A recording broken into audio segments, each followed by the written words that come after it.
Middle east में एक बार फिर से शांति स्थापित करने की पूरी कोशिश कर रहे अमेरिका के राष्ट्रपति डोनाल्ड ट्रंप के गाजा पीस प्लान पर इजराइल ने मुहर लगा दी, जिसके बाद हमास भी अब युद्ध विराम की ओर कदम बढ़ा रहा है। इस बीच बंधकों की अदला बदली की जा रही है और हमले न करने के वादे किए जा रहे हैं। इस बीच यरूशलेम में गुरुवार रात एक दिलचस्प नज़ारा देखने को मिला। इजराइल के प्रधानमंत्री बेंजामिन नेतन्याहू सुरक्षा कैबिनेट की एक अहम बैठक की अध्यक्षता कर रहे थे।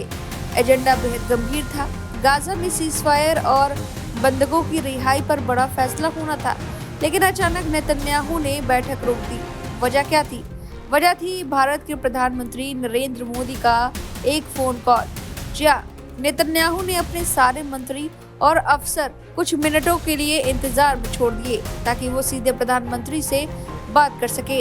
इससे इस बात का अंदाजा लगाया जा सकता है कि प्रधानमंत्री मोदी का क्या पावर है, भारत की क्या ताकत है, और अगर भारत के प्रधानमंत्री नेतन्याहू को फोन करेंगे तो नेतन्याहू चाहे जिस स्थिति में हो वो फोन उठाएंगे।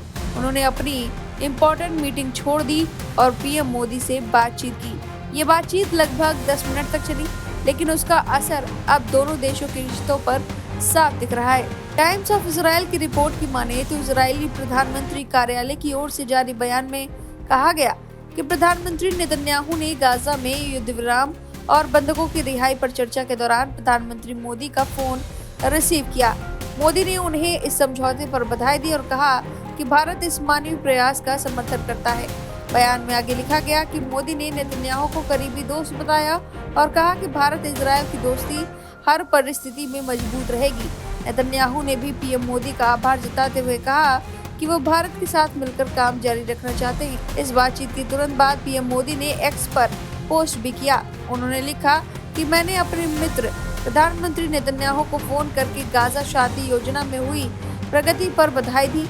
हमने बंधकों की रिहाई और गाजा के लोगों के लिए बढ़ाई जा रही मानवीय मदद का स्वागत किया।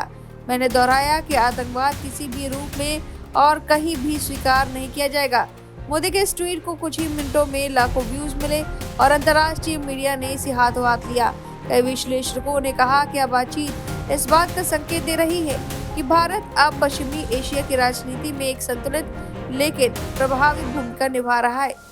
और सबके बीच अमेरिकी राष्ट्रपति डोनाल्ड ट्रंप ने गाजा में हमास के कब्जे में मौजूद बंधकों को जल्दी रिहा करने के आदेश दिए हैं। उन्होंने उम्मीद जताई है कि मिस्र में आयोजित होने वाले समझौते की हस्ताक्षर समारोह में शामिल होंगे। ट्रंप ने व्हाइट हाउस कैबिनेट बैठक में कहा कि बुधवार को बंधकों की रिहाई और गाजा के पुनर्निर्माण के पहले चरण पर समझौता हुआ।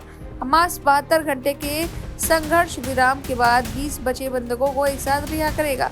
ट्रंप ने इसे खुशी का दिन बताया और कहा कि इससे क्षेत्र में स्थायी शांति की उम्मीद है। मैं आपको बता दें कि इजराइल हमास के बीच महीनों से चल रहे संघर्ष में सीजफायर डील बेहद अहम मानी जा रही है। इसमें सभी बंधकों की रिहाई और गाजा में मानवीय सहायता बढ़ाने की बात कही गई है। इजराइल के अंदर इस समझौते को लेकर मतभेद है। कुछ नेता मानते हैं कि आतंक के आगे झुकना है, तो कुछ इसे जरूरी राहत बता रहे। ऐसे वक्त में नेतन्याहू का मोदी से बात करना केवल एक औपचारिक नहीं बल्कि कूटनीतिक संदेश है कि भारत ने सिर्फ गाजा संकट पर नजर रखे हुए है, बल्कि शांति के हर प्रयास का समर्थन कर रहा है। अब इस पूरी जानकारी पर आपकी जो भी राय है हमें कमेंट करके जरूर बताएं।